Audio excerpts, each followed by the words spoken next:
Bonjour et bienvenue pour cette quatrième étape de la tournée des tiers-lieux. Nous sommes cette fois-ci dans la Creuse, dans un tiers-lieu qui s'appelle la Quincaillerie. Comme son nom l'indique, le lieu a été créé dans une ancienne quincaillerie au départ et ensuite a été migré dans ce nouveau bâtiment qui a été complètement rénové, qui est une ancienne friche commerciale. Et donc la Quincaillerie, c'est dans la Creuse, à Guéret, dans cette ville en plein centre, dans un quartier prioritaire, devenu un petit peu un tiers-lieu exemplaire, en tout cas connu et reconnu pour sa capacité à avoir été loin dans la logique d'inclusion sociale, d'ancrage local, de redynamisation du territoire. On dit souvent ici que les idées naissent à la quincaillerie et cette étape de la tournée a pour thématique la réappropriation par les citoyennes et citoyens des lieux publics. Et on va découvrir ceci dans un instant avec un certain nombre d'acteurs de la région.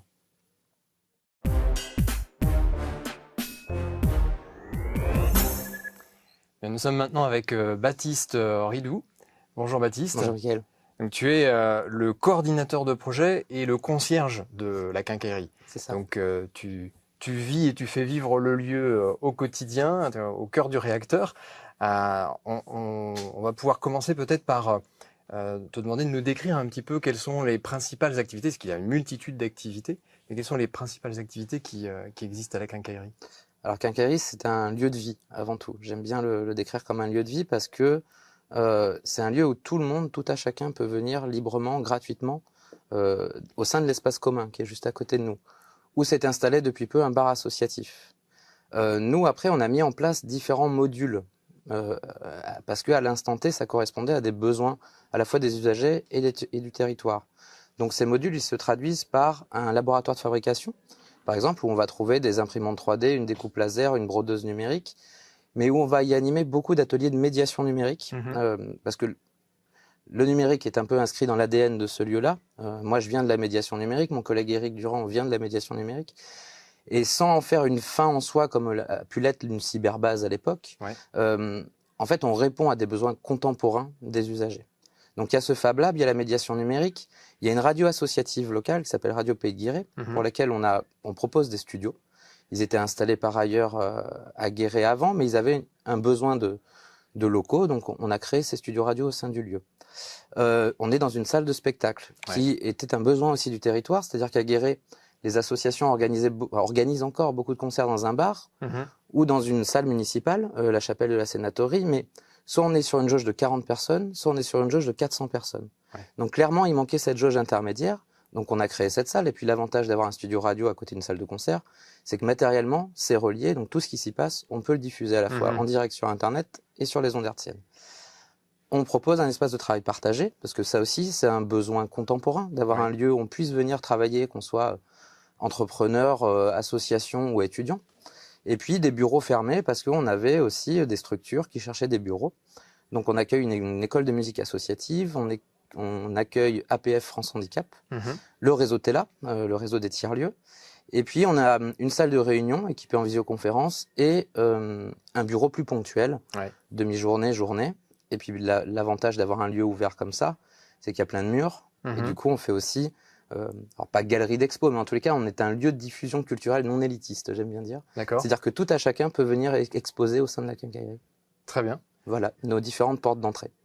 Et est-ce que, un peu comme dans les principes de la permaculture, plus il y a d'activités différentes qui cohabitent, plus il y a une dynamique un peu autonome qui se crée? Est-ce que vous constatez ça?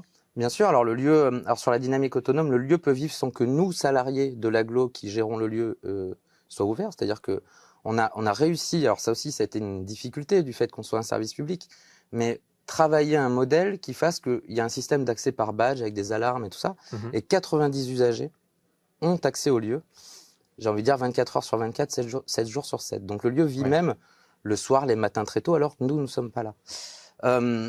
Après, le fait d'avoir cet outil quincaillerie permet à des associations d'installer leur siège social, d'utiliser une salle de réunion, d'utiliser une salle de spectacle, de faire de la communication via la radio ou via la web TV aussi qui vient de se créer.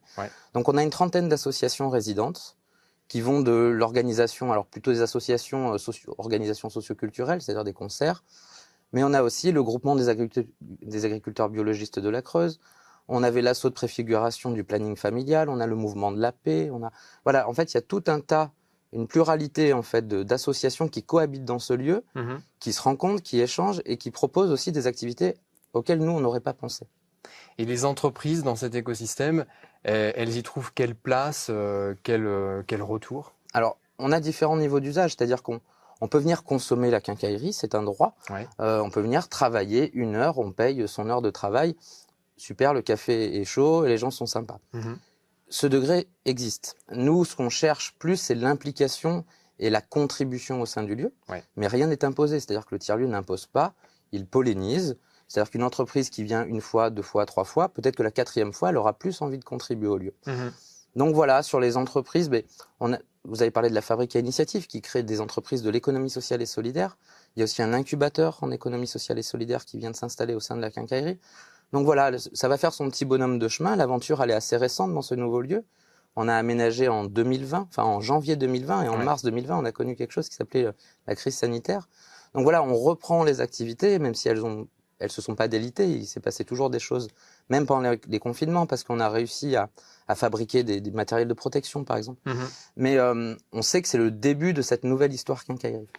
Et justement, l'histoire de la quincaillerie a déjà essaimé un petit peu sur le territoire. Désormais, il y a un peu un réseau de lieux interconnectés. C'est combien de lieux dans la région? Alors, il y a 14 lieux identifiés sur le département de la Creuse, 12 adhérents au réseau TELA. Donc la spécificité aussi du réseau TELA, c'est qu'il est né en même temps que l'émergence des lieux. Parce qu'on ne voulait pas qu'il y ait ces notions de concurrence entre les petites communes et tout ça. On a montré à tout le monde que cette dynamique de tiers-lieu, bien sûr, elle était déjà dans la collaboration, la coopération. Donc voilà, on a créé ce réseau TELA. Et puis là, on accompagne 5 à 6 lieux émergents. Donc on arrive, grosso modo, à une vingtaine de lieux sur un territoire de 118 000 habitants. Donc nous, l'une des missions du réseau TELA, on n'est pas là pour adouber ce qui est tiers-lieu ou ce qui ne l'est pas. D'ailleurs, cette notion de tiers-lieu, on peut aussi la triturer comme on veut. Mais ce qu'on veut, c'est qu'il y ait une espèce de cohérence territoriale et d'éviter qu'il y ait des trous dans la raquette, justement, pour que le citoyen puisse avoir un lieu accessible facilement, proche de chez lui. Et en termes de redynamisation du territoire, parce que là, on est en plein centre-ville, est-ce que déjà vous arrivez à mesurer de manière chiffrée ou juste en perception l'impact en termes de redynamisation du territoire? Alors, à l'échelle de Guéret, donc à l'échelle quincaillerie, ça se voit par le nombre d'associations qui sont là et qui proposent des activités. Je peux prendre un exemple concret. Guéret a proposé le 25 ou 26 juin dernier la première marche des fiertés à Guéret. Mais aussi, en fait, ce qu'on a découvert, c'est que cette marche des fiertés, elle était à l'échelle de la région Limousin. Donc voilà, ça c'est une asso qui est LGBTQIA+, qui a créé son siège social au sein de la quincaillerie. Nous, on a facilité l'organisation de cet événement. Et en fait, il s'attendait à une 50aine de personnes. Il y avait 350 personnes. Donc forcément, ça impacte le territoire, ça montre une dynamique, alors qu'on est à Guéret. Et que Guéret, ça avait plutôt une image écornée il y a quelques années. Donc là, on montre que le champ des possibles est ouvert au sein d'un territoire comme Guéret. Et à l'échelle plutôt du département, on voit quand même ce mouvement de fond d'urbains qui veulent des modes de vie un peu plus durables et qui veulent aller en ruralité. Mais pour aller en ruralité, il y a besoin aussi d'outils, encore une fois, contemporains, d'espaces de travail pour créer du lien social, pour voir une expo, pour voir un concert, pour boire un coup. Et du coup, ces lieux-là permettent ça. C'est-à-dire qu'on devient des portes d'entrée du territoire, à tel point qu'on a répondu à un appel à manifestation d'intérêt national qui s'appelle Fabrique de territoire, pour lequel on a été lauréat de façon atypique. C'est normalement, pour cet appel à manifestation d'intérêt, c'est un gros lieu qui doit répondre pour accompagner des lieux sur son territoire. D'accord. Nous, en fait, on avait déjà ce territoire distribué. Donc, on a répondu, la quincaillerie et son consortium de copains-copines du réseau TELA, pour travailler justement l'accueil attractivité de la Creuse via le prisme des tiers-lieux. Et en fait, c'est une réponse qui, à la base, ne devait pas correspondre au cadre de cette AMI, mais qui en fait maintenant fait école parce qu'on a répondu comme ça, on a été lauréat. Il y a plein de territoires qui veulent répondre comme nous, on a pu le faire. Donc finalement, à la fois la quincaillerie et tout le réseau de lieux facilitent les initiatives, les accompagnent, Tout à fait. et a un effet amplificateur. C'est-à-dire que l'initiative, tout de suite, elle a l'autoroute du lien social pour... c'est ça, et puis elle a différents points de travail sur le territoire pour aller aussi rencontrer d'autres communautés sur le territoire. Très bien. Et la tournée des tiers-lieux, Pour toi, en tant qu'animateur du lieu et pour la quincaillerie, qu'est-ce que ça représente? Qu'est-ce que ça symbolise? Bah, c'est toujours un événement, et un événement, c'est super intéressant au sein des lieux parce que ça peut faire venir des gens qui n'avaient jamais franchi la porte. Et puis, de mettre en exergue ce qui est fait sur le territoire par rapport à cette contribution citoyenne qu'est la Convention, de pouvoir voir par rapport aux 149 propositions ce qui est déjà mis en place sur le territoire et ce qui serait potentiellement possible de mettre en place et peut-être faire un bilan dans 6 mois ou 1 an. Ça, c'est des choses intéressantes. Voilà, c'est du concret. Merci beaucoup, Baptiste. Merci, Mickaël. Et merci de nous recevoir. Avec plaisir, vous êtes chez vous. Merci.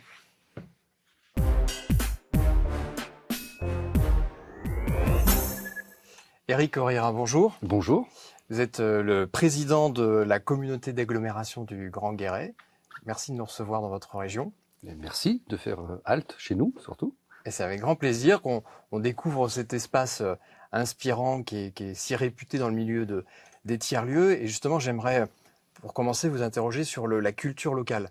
Parce qu'on sait que les tiers-lieux, c'est aussi une histoire de rencontres, de dynamique, d'état d'esprit. Quelles sont les spécificités de la culture du territoire en Creuse qui a permis l'émergence d'un espace comme la quincaillerie?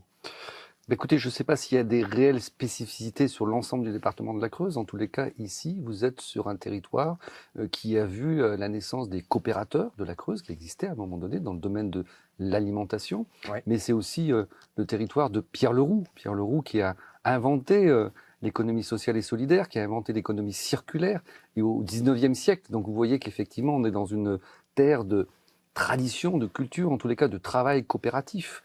Donc tout ceci s'est peut-être effiloché au fil des ans, mais voilà, il reste encore ce terreau, ces gènes-là, et peut-être que c'est ça qui finalement nous porte et nous incite à un moment donné dans des territoires aussi qui sont des territoires en déprise, il faut le dire. Donc nous comptons d'abord sur nous-mêmes pour effectivement donner une nouvelle dynamique à ce territoire, et donc pour compter sur nous-mêmes, il faut être au minimum plusieurs, quelques-uns, hein, et c'est comme ça qu'est née cette initiative qui marche. Alors parfois des choses marchent, c'est pas toujours pourquoi, si on a fait en sorte qu'elle marche, mais en tous les cas, on continue de la même manière que nous avons commencé, en s'adaptant, en écoutant, en co-construisant, et c'est effectivement une marque de ce lieu. Et on a senti, en préparant cette étape, en échangeant avec des acteurs divers et variés, qu'il y avait une fibre de la solidarité qui était particulièrement forte. Les acteurs ont l'habitude de travailler ensemble. Il y a une fibre de la solidarité, c'est clair. Des acteurs ont l'habitude de travailler ensemble.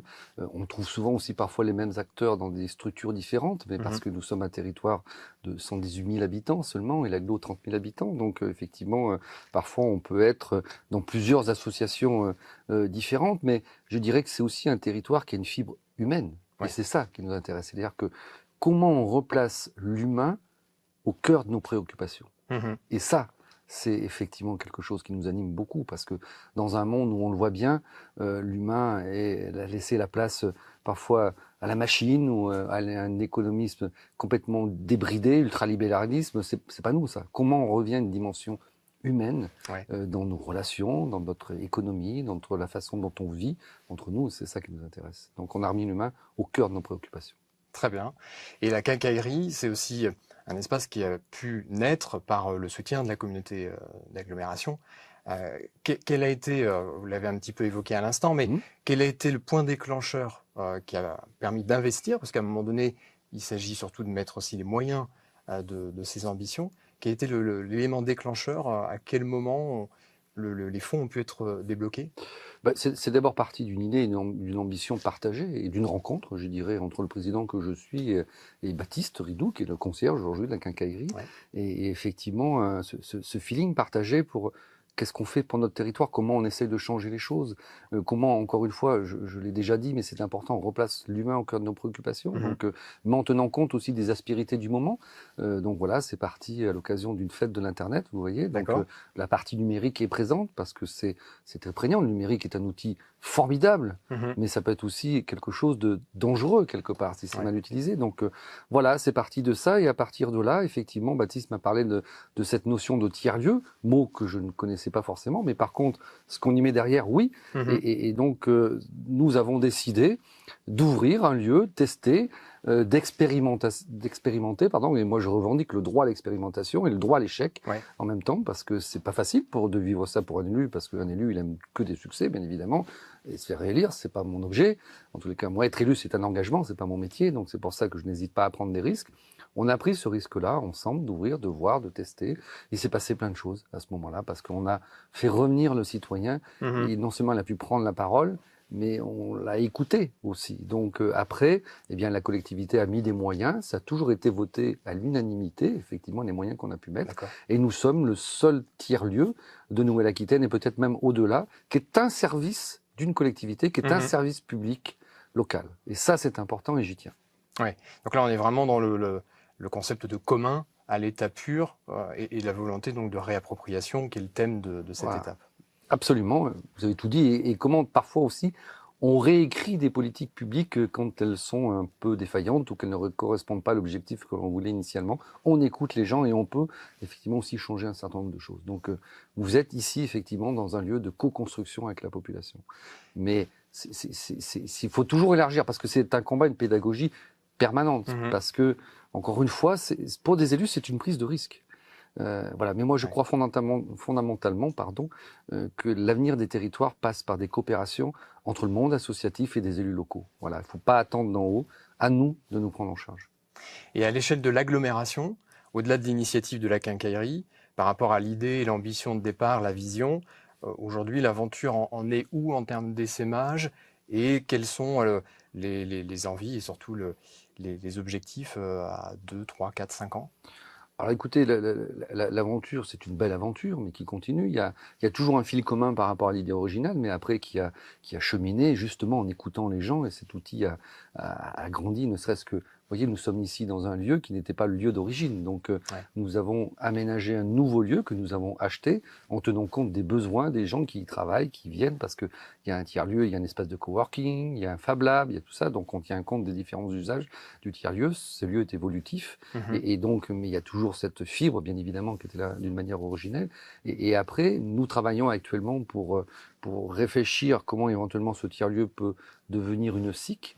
Parce que je suis très attaché au fait que ce lieu perdure avec une certaine autonomie, parce que je ne serai pas président à vie. Moi, je permets à ce lieu, effectivement, même si c'est un service public d'une collectivité, de travailler d'une manière autonome, voilà, au sein de la collectivité.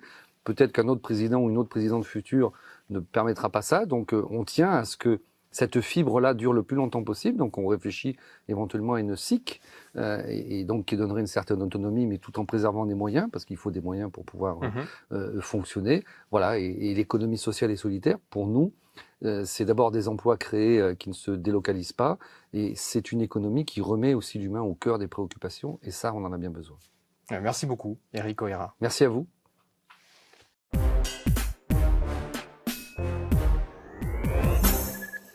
Bonjour Véronique. Bonjour. Donc, tu es Véronique Faury, chargée de mission à la fabrique à initiative qui est rattachée à France Active. C'est ça. Est-ce que tu peux juste nous rappeler quel est le rôle de France Active et de la fabrique à initiative, comment les deux dispositifs s'imbriquent? Oui, donc France Active, c'est une association qui, sur l'ensemble des territoires, est spécialisée dans le financement de l'économie sociale et solidaire et des entreprises engagées.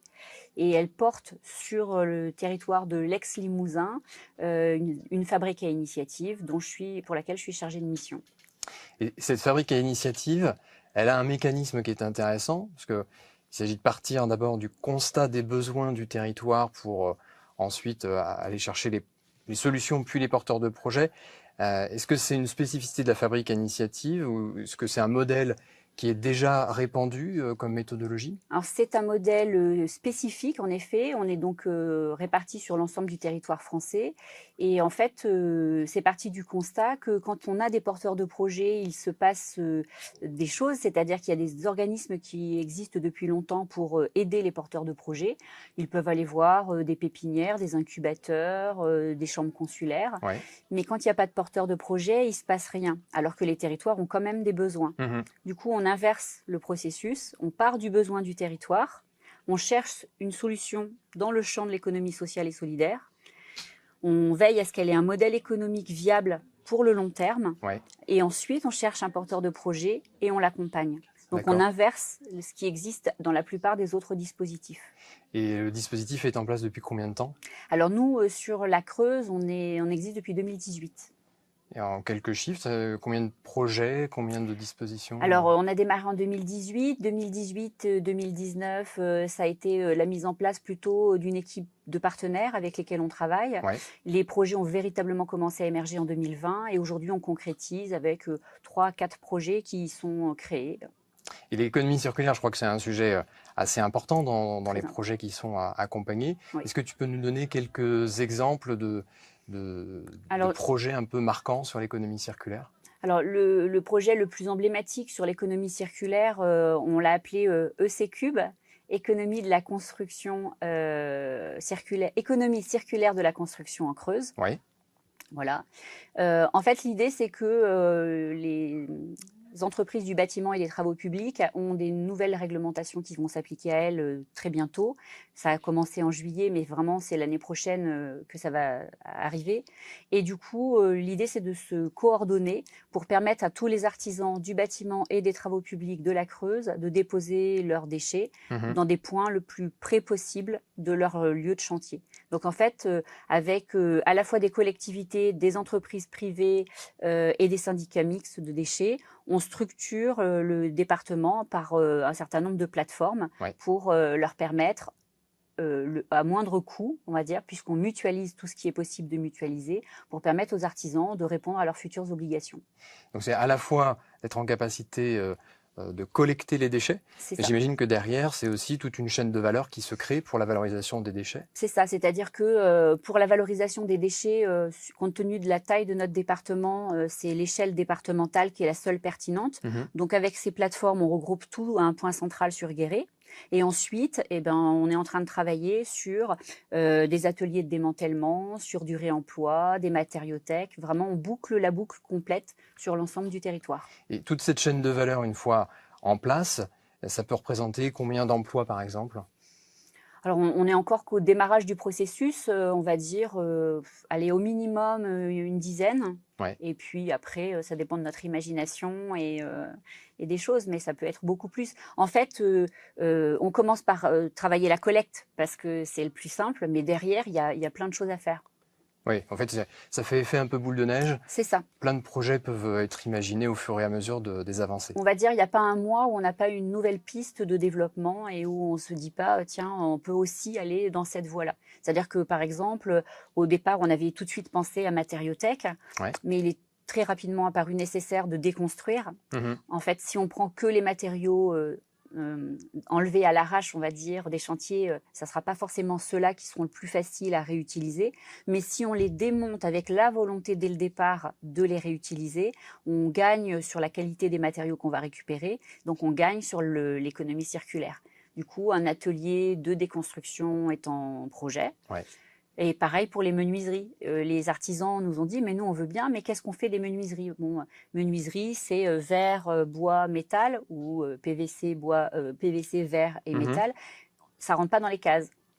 Oui, donc finalement, avec l'économie circulaire, ce qu'on comprend, c'est qu'on a historiquement fait une partie du chemin avec l'extraction et la production de biens, et que là, c'est l'autre partie du chemin qui est en train de se faire, avec finalement un doublement du potentiel en termes d'inclusion et de développement économique. Il y a des tonnes, on va dire, de possibilités derrière, parce que, pareil, une fois qu'on a récupéré le bois des menuiseries, par exemple, aujourd'hui, la question, c'est qu'est-ce qu'on en fait? Donc, en fait, on va encore à une étape après, qui est d'aller voir des modèles de développement sur de la construction, de mobilier.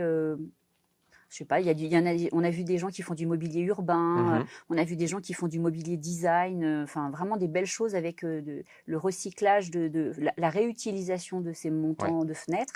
Donc voilà, à chaque fois, il y a pas un mois. Enfin voilà, aujourd'hui, je suis incapable de dire jusqu'où ça va aller parce que ça peut aller très loin et très vite. D'accord. Et est-ce que le dispositif, donc on disait que c'était une spécificité de la Fabrique à Initiative, est-ce qu'il est déjà dupliqué? Est-ce que c'est repris dans d'autres territoires? Est-ce qu'il y a des discussions? Alors du coup, nous, Fabrique à Initiative, on est à l'initiative du concept de cette organisation départementale. Ouais. Et cette organisation départementale telle qu'elle a été imaginée, pour le moment, n'existe ni sur le territoire de la Nouvelle-Aquitaine, ni, à ma connaissance, sur le territoire français. C'est vraiment une spécificité creusoise.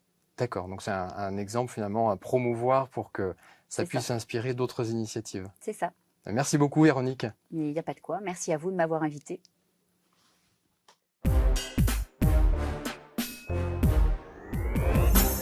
Nous sommes avec Stéphane Charles. Bonjour Stéphane. Bonjour. Tu es le directeur de Revatech. Oui. Et Revatech, tu vas évidemment nous en dire quelques mots. Je voudrais rappeler que c'est un dispositif qui est issu de la fabrique à initiative. C'est ça. Et également, tu es impliqué dans un incubateur de l'ESS qui s'appelle le Décapsuleur. Revatech, tu peux déjà nous dire quelques mots de quoi il s'agit? Oui, en fait, c'est une plateforme de remise en valeur de matériel médical, de ce qu'on appelle les aides techniques à l'autonomie, Ouais. qui sont, je vais donner quelques exemples, ça parlera un peu plus. Mais ça peut être ce qui concerne les dispositifs médicaux à lit médicalisé, un fauteuil roulant, mais c'est pas forcément que ça. C'est par exemple un téléphone à grosse touche. Pour les personnes qui ont une perte d'autonomie sur la vision. Ça peut être un tapis antidérapant pour poser une assiette pour quelqu'un qui aurait une maladie de Parkinson. Ouais. Voilà, c'est ce genre de choses qui permettent d'adapter le quotidien D'accord. à une perte d'autonomie, à un handicap. Et au-delà de fournir donc le matériel qui répond à ces besoins, en quoi Revatech a un modèle circulaire et inclusif dans sa chaîne de production? Alors, c'est un modèle inclusif et surtout circulaire parce que la durée de vie moyenne de ce genre de dispositif, c'est 10 ans. Ouais. La durée moyenne d'usage, c'est 3 ans, puisque commence à se répandre la location. Mais la plupart du temps, en fait, les personnes, les bénéficiaires acquièrent le matériel. Donc, l'idée, c'est de lui redonner une seconde vie, voire une troisième vie. Ouais. En tout cas, de travailler dans un autre dispositif qui permet non plus d'avoir une entrée par la personne concernant le matériel, mais bien par le matériel. Donc, ça veut dire le collecter auprès des bénéficiaires, Ouais. ou les personnes qui ont du matériel qui ne sert plus, le remettre en bon état d'usage et puis le réintroduire dans le circuit. Alors ça nécessite autour, et c'est là la dimension inclusive, de travailler avec les partenaires qui sont sur le territoire. Ouais. Et puis surtout, non pas d'être en concurrence avec les distributeurs qui existent aujourd'hui sur le territoire et qui, pour l'essentiel, sont les pharmaciens. Donc, on est vraiment dans cette dimension de la proximité sur laquelle nous aussi, on veut travailler. Donc, non pas d'être en concurrence avec eux, mais d'être complémentaires. D'accord. Et donc, pour ça, en fait, l'Observatoire régional pour les aides techniques, en fait, qui existe depuis quelques années et qui est en capacité de regarder ce qui se passe sur le territoire, a pu constater que sur notre territoire creusois, en fait, 43% des besoins en aide technique ne sont pas satisfaits. Pour différentes raisons. La première, c'est une raison économique. Ouais. On est sur un territoire où il y a une population assez démunie, beaucoup de retraités avec des toutes petites retraites et parfois un reste à charge même minime, c'est compliqué pour eux. Donc voilà, il y a aussi un vrai problème d'acculturation. Les bénéficiaires, pour eux, c'est naturel avec l'avancée en âge de ne plus être en capacité de faire des choses. Ouais. Or, on a des moyens humains ou matériels pour apporter des compensations. Voilà, donc c'est vraiment les deux principaux. Et le troisième est plus global, frein, en tout cas, c'est la proximité avec un service de santé. Et ça, on sait, puisque c'est quelque chose qui est étudié en France depuis très longtemps, depuis la Seconde Guerre mondiale, on sait qu'en fait, quand on est éloigné de plus de 30 km d'un service de santé, on ne se soigne pas. Mhm. Donc ça a une vraie incidence, par exemple, sur l'espérance de vie en Creuse. Ouais. D'où notre idée de travailler vraiment sur la proximité avec les acteurs de terrain. Donc c'est les établissements de santé qui sont sur le territoire, mais c'est aussi les médecins, Mhm. les ergothérapeutes qui sont installés un peu partout. Il y en a une vingtaine sur le territoire. Donc ils sont dans les établissements, ils sont libéraux, mais voilà, c'est de conforter ce réseau. Mhm. Et quand il y a un manque, on vient combler ce manque. Voilà. D'accord. Et donc le volet inclusif, déjà c'est l'inclusion de tous les acteurs, Ouais. mais c'est surtout de pouvoir trouver des réponses pour les bénéficiaires qui n'auraient pas les moyens.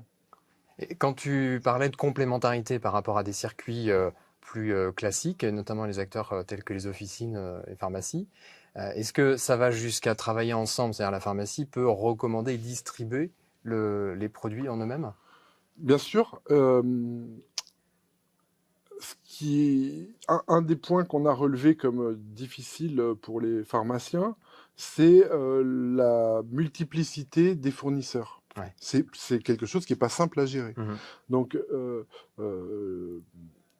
il faut qu'on arrive à ce qu'ils ne soient pas tous distributeurs de tous les produits, Mhm. mais par exemple par secteur, qu'il y en ait un qui soit plus spécialisé sur ça, l'autre plus spécialisé sur ça, et qu'on puisse travailler avec eux. Et puis, ça, c'est, on va dire, directement les distributeurs locaux. Mais quand le produit est un peu complexe à mettre en œuvre, c'est directement un distributeur national qui intervient. Ouais. Et donc là, on a une vraie problématique dans la maintenance. Mhm. Donc voilà, voilà de voir comment, par exemple, un fauteuil roulant avec quelques spécificités met du temps à être livré, et ben Revatech peut intervenir dans le temps où il y a eu la prescription mais où le matériel n'est pas arrivé pour D'accord. mettre quelque chose à disposition, Mhm. le temps que le matériel arrive, qui sera peut-être pas exactement le produit attendu, mais qui en tout cas commencera à apporter un service. Voilà. Ouais, donc ça illustre bien effectivement le fait de compléter l'existant.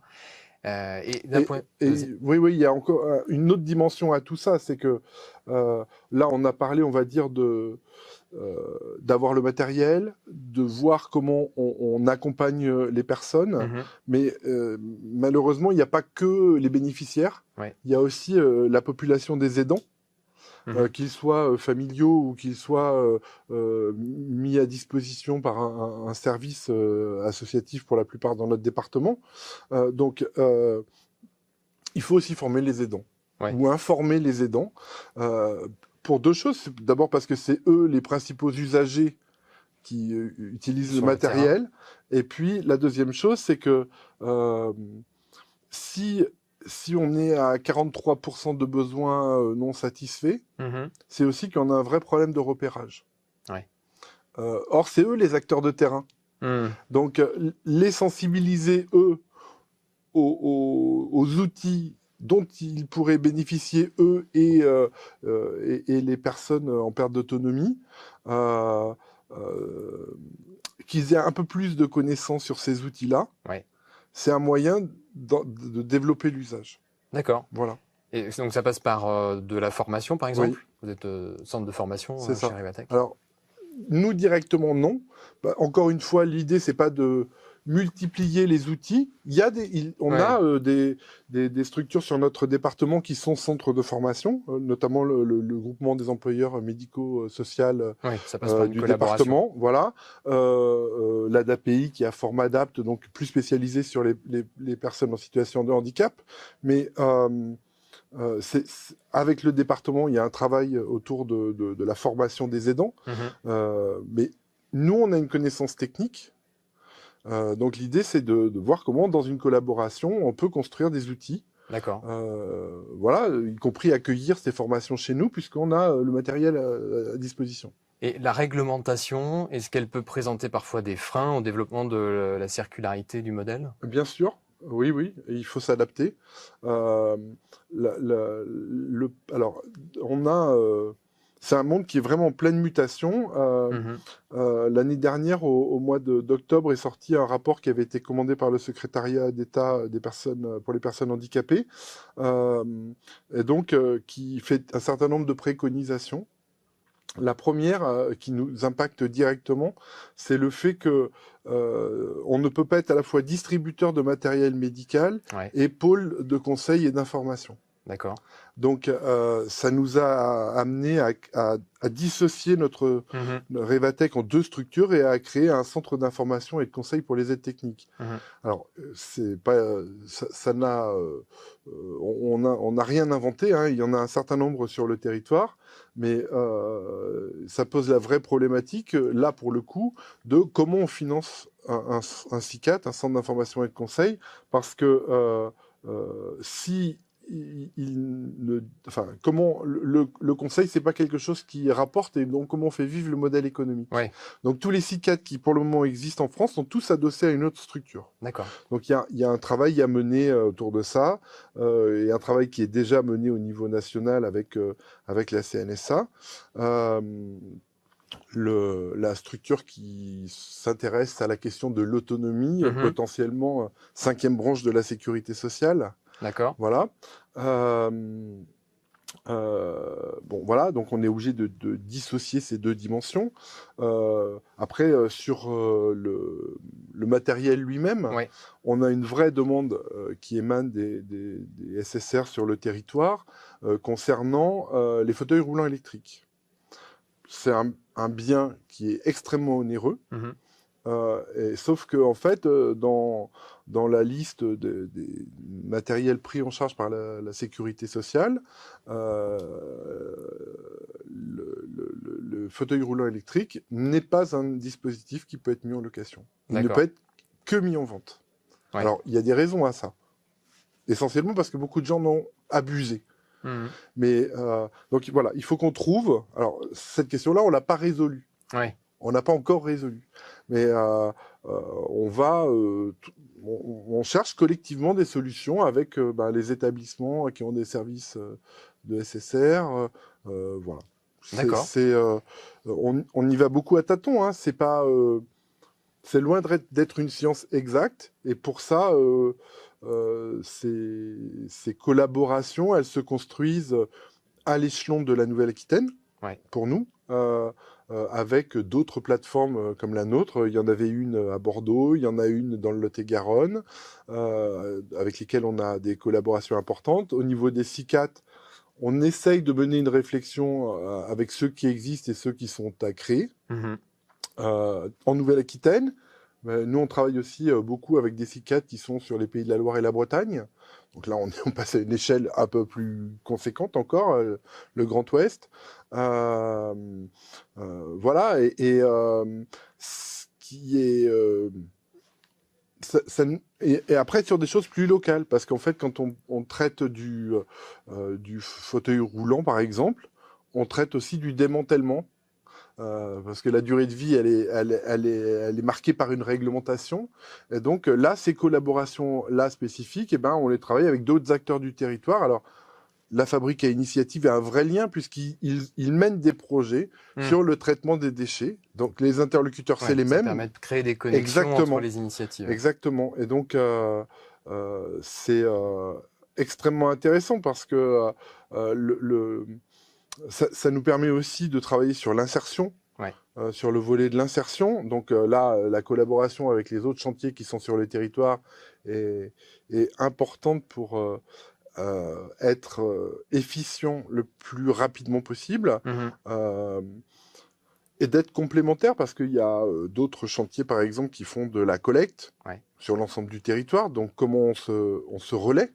Inutile d'aller à l'autre bout de la Creuse pour eux chercher par exemple un ordinateur et nous un fauteuil roulant. Peut-être qu'un seul voyage peut suffire. Voilà. Donc, alors, ça nécessite un peu plus de coordination, mais c'est oui, ça crée une dynamique de personnes et de territoire. Et pour terminer, est-ce que tu peux nous donner, Stéphane, juste les chiffres clés en nombre de personnes, chiffre d'affaires, nombre de produits, pourquoi pas, à date, et les ambitions et perspectives dans les 3-4 ans qui viennent? Alors, on a investi nos locaux il y a moins d'un mois. Ouais. Donc, on est encore en train de s'installer. Pour nous, l'objectif, c'est de collecter à peu près 500 aides techniques par an. Je pense qu'on sera beaucoup plus parce qu'au début, tout le monde vit de son grenier. Donc, ça nous permet d'envisager une activité qui initialement n'avait pas été prévue, qui est celle du démantèlement. Ouais. Donc, 500 aides techniques par an collectées, traitées. Et en termes de redistribution, on est sur une échelle à l'échelon de 2 ans de 350. D'accord. Voilà. Et ça représente 3,5% du marché creusois. Ouais. Donc les marges de progression sont considérables. colossales. Très bien. Voilà. Ravi en tout cas de voir que la fabrique à initiative génère ce genre de répercussions très concrètes. Et puis on va suivre la montée en puissance. Ouais. Merci Stéphane. Merci.